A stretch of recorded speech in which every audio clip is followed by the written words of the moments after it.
Negotiable Instruments Act, Section 33, only drawee can be acceptor, except in case of need or for honor.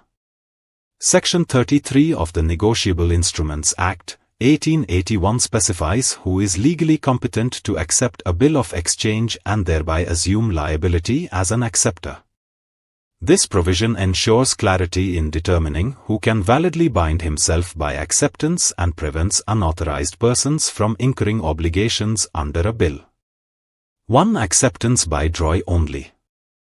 The section lays down the fundamental principle that no person other than the drawee of a bill of exchange can bind himself by acceptance. The drawee is the person directed by the drawer to pay the amount mentioned in the bill, and when he signs his acceptance on the bill he signifies his assent to the order and undertakes to pay the amount at maturity. Upon such acceptance, the drawee becomes the acceptor and assumes primary liability for payment. Thus, the power to accept ordinarily belongs exclusively to the drawee. 2. Acceptance by one or more of several drawees. Where a bill of exchange is addressed to several drawees, Section 33 permits acceptance by all or some of them. In such a case, the persons who actually accept the bill become bound as acceptors according to the terms of their acceptance. However, a person who is not named as a drawee in the bill cannot ordinarily accept it and bind himself. 3. Drawee in case of need. An exception to the general rule arises where the bill names a drawee in case of need.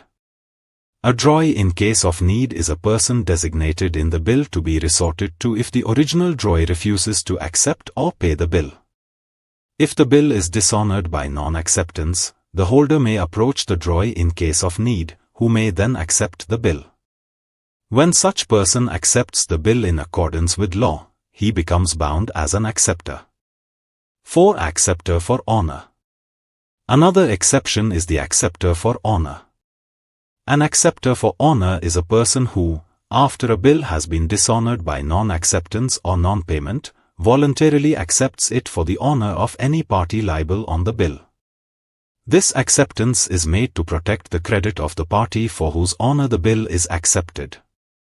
Once acceptance for honor is properly made, the acceptor for honor becomes liable according to the provisions governing such acceptance.